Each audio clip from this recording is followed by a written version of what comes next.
అందరికీ నమస్కారం అమ్మ. ఈరోజు మనం తెలుసుకున్న అంశం ఏంటంటే 7వ తరగతి తెలుగులో 11వ పాఠ్యాంశమైన బాలచంద్రుని ప్రతిజ్ఞ అనే పాఠ్యాంశానికి సంబంధించి టోటల్ నోట్స్ను చూద్దాం.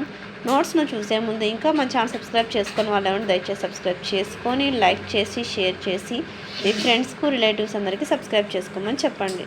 నా ఛానల్ని సబ్స్క్రైబ్ చేసుకొని ప్రత్యక్షంగా పరోక్షంగా సపోర్ట్ చేసిన వారందరికీ పేరు పేరున ప్రత్యేకమైన హృదయపూర్వక ధన్యవాదములు. ఇంకా ఆలస్యం చేయకుండా వీడియోలోకి వెళ్ళిపోదాం.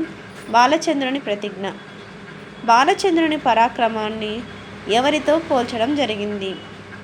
బాలచంద్రుని పరాక్రమాన్ని ప్రళయకాలంలో భైరవునితో పోల్చారు.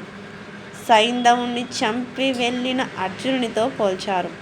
భీముని హనుమంతునితో పోల్చారు. శ్రీరామునితో పోల్చారు. మందర పర్వతంతో పోల్చారు. రెండవ ప్రశ్న, పాఠ్యభాగ సారాంశాన్ని సొంత మాటల్లో రాయండి. ఏ పాఠ్యభాగం? బాలచంద్రుని ప్రతిజ్ఞ అనే పాఠ్యాంశానికి సంబంధించిన సారాంశాన్ని సొంత మాటల్లో రాయండి. జాగ్రత్తగా స్క్రీన్ షాట్ తీసుకోండి.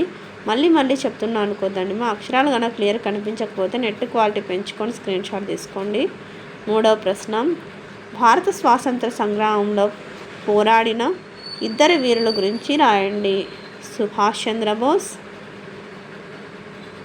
ఝాన్సీ లక్ష్మీబాయి. సుభాష్ చంద్రబోస్, ఝాన్సీ లక్ష్మీబాయి గురించి ఎక్కడికక్కడ స్క్రీన్ షాట్ తీసుకోండి.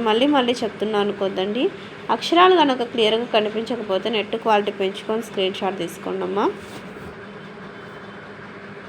తర్వాత భాషాంశాలు. క్రింద గీత గీసిన పదాలకి అర్థాలను రాయండి. వాటితో సొంత వాక్యం రాయండి. భస్మం అంటే బూడిద. సొంత వాక్యం, సగర కుమారుల బూడిద రాశులపై భగీరథుడు గంగను ప్రవహింపచేశాడు. జలధి అంటే సముద్రం. సముద్రంపై ప్రయాణం సరదాగా ఉంటుంది. జలధి అంటే సముద్రం. శైలం అంటే కొండ. పృథ్వీ అంటే భూమి. క్రింది వానిలో ప్రకృతి వికృతులను జతపరచండి. పుత్రుడు అంటే బొట్టె. రాక్షసుడు అంటే రక్కసుడు. పృథ్వీ అంటే భూమి. పశువు అంటే పశువు. క్రింది పదాలకు వ్యతిరేక పదాలను రాయండి. భయం అంటే నిర్భయం. న్యాయం అంటే అన్యాయం. భువి అంటే ఆకాశం. జయం అంటే అపజయం. అందరికీ ధన్యవాదాలమ్మ. ఇంకా మన ఛానల్ సబ్స్క్రైబ్ చేసుకుని వాళ్ళు ఏమంటే దయచేసి సబ్స్క్రైబ్ చేసుకొని లైక్ చేసి షేర్ చేసి మీ ఫ్రెండ్స్కు రిలేటివ్స్ అందరికీ సబ్స్క్రైబ్ చేసుకోమని చెప్పండి. నా ఛానల్ని సబ్స్క్రైబ్ చేసుకొని ప్రత్యక్షంగా పరోక్షంగా సపోర్ట్ చేసిన వాళ్ళందరికీ పేరు పేరున ప్రత్యేకమైన హృదయపూర్వక ధన్యవాదాలు. అందరికీ ధన్యవాదాలు. దయచేసి వీడియోని మాత్రం స్కిప్ చేయదు.